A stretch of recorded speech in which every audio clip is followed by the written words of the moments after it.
Hello दोस्तों, कैसे आप सब। एक बार फिर से आप सभी का स्वागत है अपनी इस परिवार डेल्टा पॉइंट यूट्यूब चैनल पर।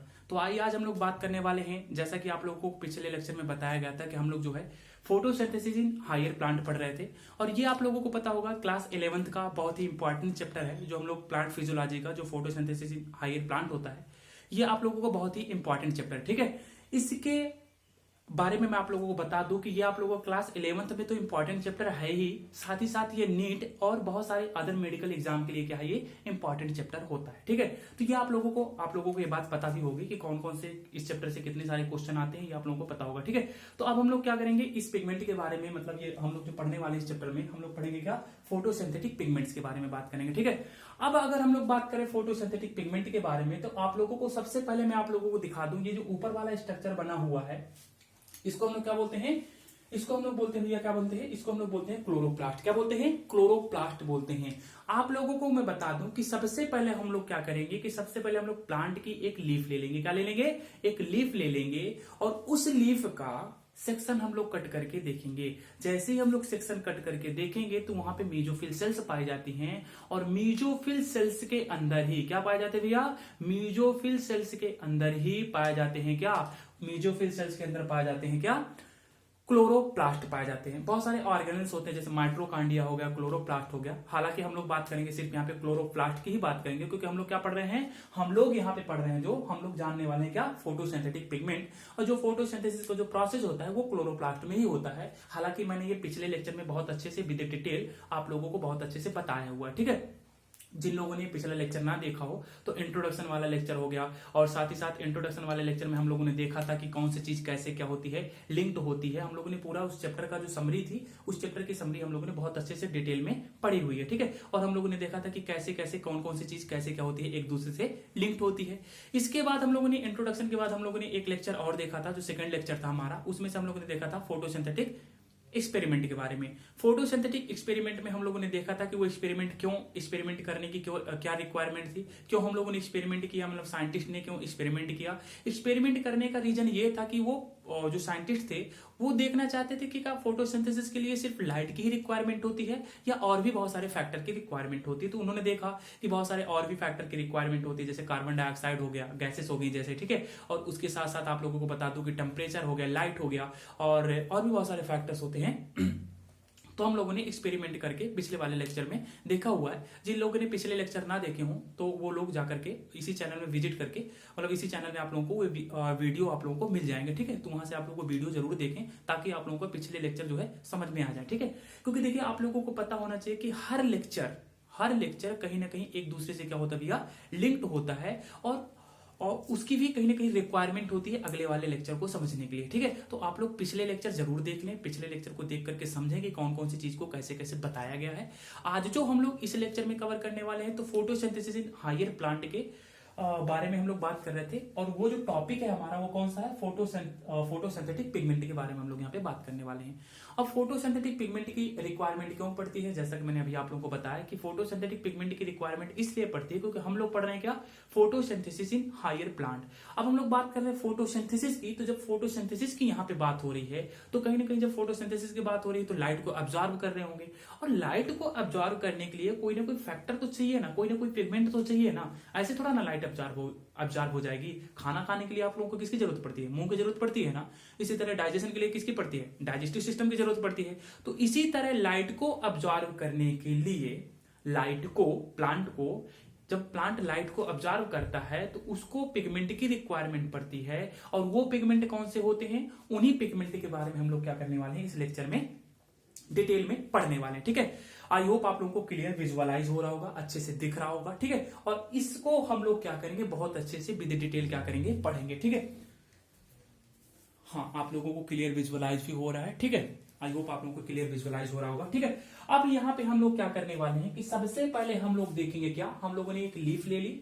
लीफ लेने के बाद भैया हम लोग क्या करेंगे, उस लीफ का सेक्शन कट करेंगे। क्या करेंगे, सेक्शन कट करेंगे। सेक्शन कट करने के बाद आप लोगों को ये जो स्ट्रक्चर दिख रहा है, ये जो मैंने स्ट्रक्चर बना रखा, आप लोगों को पता होगा जो क्लोरोप्लास्ट होता है ये डबल मेम्ब्रेन ऑर्गेनल्स होता है। क्या होता है भैया, डबल मेम्ब्रेन ऑर्गेनल्स होता है। यहाँ पे जो आप लोगों को दिख रहा होगा ये स्ट्रक्चर किसका है, ये पूरा स्ट्रक्चर क्लोरोप्लास्ट का बना हुआ, जो मेसोफिल सेल के अंदर सिचुएटेड होता है, जो मेसोफिल सेल के अंदर क्या किया जाता है, पाया जाता है। ठीक है, अब हम लोग बात करेंगे क्लोरोप्लास्ट की। क्लोरोप्लास्ट के जैसे ही हम लोग अंदर देखेंगे तो क्लोरोप्लास्ट के अंदर कॉइन्स लाइक स्ट्रक्चर पाए जाते हैं। जैसा कि आप लोग देखिएगा 5 का जो सिक्का होता है, तो 5 का सिक्का ले लीजिएगा, वो जो कॉइन्स लाइक स्ट्रक्चर होता है उसमें आप लोग देखेंगे कि उसी को हम लोग क्या बोलते हैं, थैलाकॉइड बोलते हैं। जो कॉइन्स लाइक स्ट्रक्चर होता है वैसे ही स्ट्रक्चर क्लोरोप्लास्ट में पाया जाता है, जिसको हम लोग क्या बोलते हैं भैया, थैलाकॉइड बोलते हैं। और थैलाकॉइड की मेम्ब्रेन के बीच में, यानी 5 का सिक्का जैसे होता है ना, तो 5 के सिक्का की जो मोटाई होती है, मोटाई के बीच में ही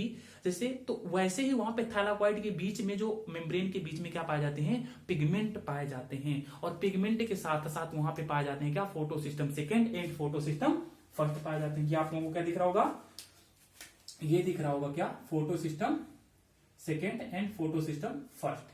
ठीक है, अब ये आप लोगों को photo system second, photo system first तो दिख ही रहे होंगे। और जो हेड और टेल वाला रीजन नहीं होता कॉइन्स का, उसी को हम लोग क्या बोलते हैं भैया, उस वाले रीजन को हम लोग बोलते हैं ल्यूमेन ऑफ थैलाकॉइड। क्या बोलते हैं, ल्यूमेन ऑफ थैलाकॉइड बोलते हैं। तो फिलहाल हम लोग अभी यहाँ पे ल्यूमेन ऑफ थैलाकॉइड तो देखेंगे नहीं।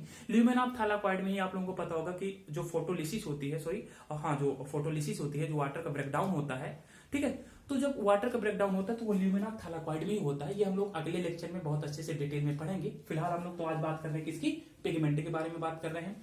अब पिगमेंट में आप लोगों को दिख रहा होगा एक जो कॉइन्स लाइक स्ट्रक्चर होता है उसको हम लोग क्या बोलते हैं, थैलाकॉइड बोलते हैं। और group of thylakoid is known as granum. Group of thylakoid is known as granum होता है, उसी को हम लोग क्या बोलते हैं, ग्रेनम बोलते हैं। ये देखिए बहुत सारे रखे हैं ना थैलाकॉइड, तो इसी को हम लोग क्या बोलते हैं, ग्रेनम बोलते हैं। अब यहाँ पे क्या होता है कि प्लांट में जैसे ही प्लांट के ऊपर लाइट पड़ती है, यानी लीफ में जैसे ही लाइट पड़ती है, जो सनलाइट होती है, वो सनलाइट जैसे ही प्लांट में पड़ती है तो यहाँ पे जो पिगमेंट होते हैं उस लाइट को क्या करते हैं, अब्जॉर्व करते हैं।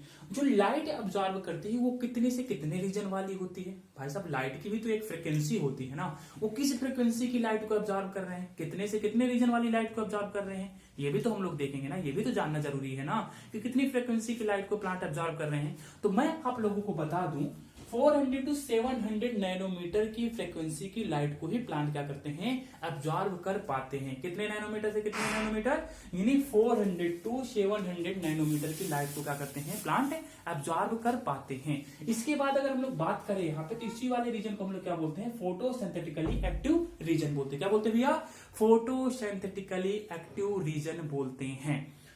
ये जो फोटोसिंथेटिकली एक्टिव रीजन होता है ये कहां से कहां तक का होता है, 400 to 700 नैनोमीटर का जो लाइट की वेवलेंथ होती है उसी को हम लोग क्या बोलते हैं, फोटोसिंथेटिकली एक्टिव रीजन बोलते हैं। ये क्या होता है, फोटोसिंथेटिकली एक्टिव रीजन होता है। अब यहाँ पे हम लोगों ने थैलाकॉइड देख लिया, क्लोरोप्लास्ट देख लिया, कितनी नैनोमीटर की लाइट को ऑब्जर्व करते हैं ये भी हम लोगों ने देख लिया, जितनी मैंने आप लोगों को बताया 400 to 700 नैनोमीटर की लाइट को ऑब्जर्व करते हैं। हम लोगों ने फोटो सिस्टम सेकंड के बारे में देख लिया, फोटो सिस्टम फर्स्ट के बारे में देख लिया, ल्यूमेन ऑफ थैलाकॉइड मैंने बताया जहाँ पे फोटोलिसिस होती है, फोटोलिसिस ऑफ वाटर, ठीक है। साथ ही साथ हम लोगों ने ग्रेनम का देख लिया। अब हम लोग जो देख रहे थे, जो कॉइन्स लाइक स्ट्रक्चर होता है उस मोटाई के बीच में, मेम्ब्रेन के बीच में पिगमेंट पाए जाते हैं, और वो कौन से पिगमेंट होते हैं उनके बारे में हम लोग यहाँ पे क्या करेंगे, देखेंगे। तो वो कौन कौन से पिगमेंट होते हैं भैया, जो पहला वाला जो पिगमेंट होता है यहाँ पे, ये जो पिगमेंट होते हैं, वो जो फर्स्ट पिगमेंट है वो कौन है भैया, क्लोरोफिल ए है। कौन सा है, क्लोरोफिल ए है। जो फर्स्ट पिगमेंट है वो कौन सा है, क्लोरोफिल ए है। देन उसके बाद जो पिगमेंट पाया जाता है उसको हम लोग क्या बोलते हैं भैया, क्लोरोफिल बी बोलते हैं। क्या बोलते हैं, क्लोरोफिल बी बोलते हैं। उसके बाद जो और जो थर्ड पिगमेंट पाया जाता है वो कौन सा होता है, उसको हम लोग क्या बोलते हैं भैया, कैरोटीनॉइड बोलते हैं। क्या बोलते हैं, कैरोटीनॉइड बोलते हैं।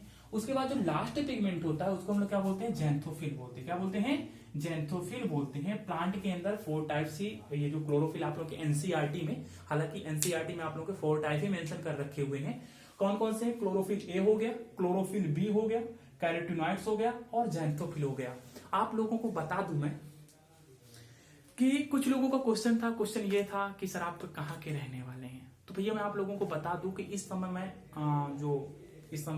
हूं, तो इस समय में मैं प्रयागराज में हूं, और प्रयागराज में मैं कई संस्थाओं में यानी इंस्टीट्यूट में ऑफलाइन क्लासेस भी लेता हूं, ठीक है, ऑफलाइन भी पढ़ाता हूं, और साथ ही साथ जब मुझे थोड़ा बहुत टाइम मिलता है, इधर उधर थोड़ा सा मुझे टाइम मिल जाता है, तो आप लोगों के लिए ऑनलाइन की भी व्यवस्था किया हुआ हूं, जो कुछ वीडियो आप लोगों के लिए क्या कर देता हूं, अपलोड कर देता हूं, ठीक है। और मैं आप लोगों को बता दूं कि आप लोगों को यहाँ पे कंप्लीट बायोलॉजी मिलेगी, कंप्लीट बायोलॉजी की आप लोगों को वीडियो इस चैनल पर मिलेंगे, ठीक है। तो परेशान होने की बिल्कुल भी जरूरत नहीं है, इधर उधर भटकने की बिल्कुल भी जरूरत नहीं है। मैं आप लोगों को बता दूं कि आप लोगों को complete biology for neat and other medical examination, ठीक है, और साथ ही साथ क्लास 11 तो है ही, ठीक है। तो इसके लिए पूरी आप लोगों को कंप्लीट बायोलॉजी 11th और 12th की इसी चैनल पर मिलने वाली है।